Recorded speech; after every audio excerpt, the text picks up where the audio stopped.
வணக்கம். இன்னைக்கு நமக்கு உணவு கொடுக்குறவரு ராஜேந்திரன் ஐயா. அவங்களோட மனைவி இறந்து இன்னைக்கு எத்தனாம் ஆண்டுங்க ஐயா? நினைவு நாளை முன்னிட்டு நமக்காக உணவு கொடுத்துருக்காரு.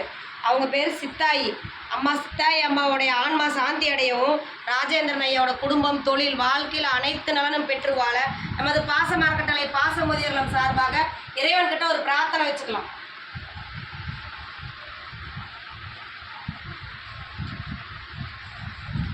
அம்மா சித்தாயி அம்மாவோட ஆன்மா சாந்தி அடையட்டும். உணவு கொடுக்குற ராஜேந்திரன் ஐயாவுக்கு நாங்கள் நன்றிகளையும் வாழ்த்துக்களையும் தெரிவிச்சுக்கிறோம். அவங்க இங்கே இருக்கிறவங்க யாரோ ஒரு உருவத்தில் இந்த இடத்துல இருந்து உங்களை பார்த்துட்டு தான் இருப்பாங்க. கவலைப்படாதீங்க. எப்போ இருந்தாலும் உங்களுக்கு அவங்களுடைய ஆசை உண்டு. ஓகேங்களா? எங்களுக்கு உணவு கொடுக்குறவங்களுக்கு நன்றிகளையும் வாழ்த்துக்களையும் தெரிவிச்சுக்கிறோம். இங்கே வந்திருக்கிற அனைத்து நண்பர்களுக்கும் நாங்கள் ஒரு கோரிக்கை வைக்க போகிறோம். என்னன்னு கேட்டிங்கன்னா, நீங்கள் இந்த ஏரியா தானே, இந்த இடத்துல உங்கள் இடத்துல வந்து நாங்கள் முதியோர்கள் ஆரம்பித்து 2 வருஷம் முடிஞ்சு 3வது வருஷத்தில் நாங்கள் போயிட்டுருக்கோம். நிறைய பேருக்கு இன்னும் இந்த இடத்த தெரியாமல் இருக்குது. நீங்களாம் வெளியே போய் இந்த மாதிரி ஒரு முதியோர் இல்லை இருக்குது, அவங்களுக்கு நிறையா உதவி தேவைப்படுது, நம்மளால் முடிஞ்ச உதவி செய்யலாம், நீங்களும் சொல்லலாம். இங்கே வந்து நாங்கள் 35 நபருக்கு நாங்கள் பண்ணிகிட்ருக்கோம். இன்னும் நிறைய பேர் வந்து கேட்குறாங்க, எங்களுக்கு இட வசதி பத்தாதனால கொஞ்சம் இடம் சொந்தமாக வாங்கி கட்டடம் அமைச்சு இன்னும் வர பெரியவங்களை ஆதரிக்கலான் இருக்கோம்.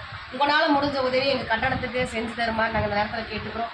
நீங்கள் மட்டும் இல்லாத உங்களுக்கு தெரிஞ்ச இடத்துல எல்லாம் சொல்லுங்கள், இந்த மாதிரி ஒரு முதியோர் இல்லை இருக்குது, நம்மளால் முடிஞ்ச உதவி செய்யலான்னு சொல்லி எங்களுக்கு கூடிய வரையில் ஒரு சொந்த கட்டடம் அமையருக்கு உங்களால் முடிஞ்ச உதவி செஞ்சு தருமாறு இந்த நேரத்தில் நாங்கள் கேட்டிருக்கிறோம். உணவு கொடுக்குற ராஜேந்திரன் ஐயாவும் சரி, கூட வந்திருக்கிறோம் உங்களுக்கும் சரி, இந்த நேரத்தில் நாங்கள் நன்றிகளையும் வாழ்த்துக்களையும் தெரிவிச்சுக்கிறோம். வாழ்க வளத்துடன். ஆள் கொண்டா கூட போய்க்கலாம், வைங்க, ஒன்றும் தப்பு இல்லை, வைங்க. போயமா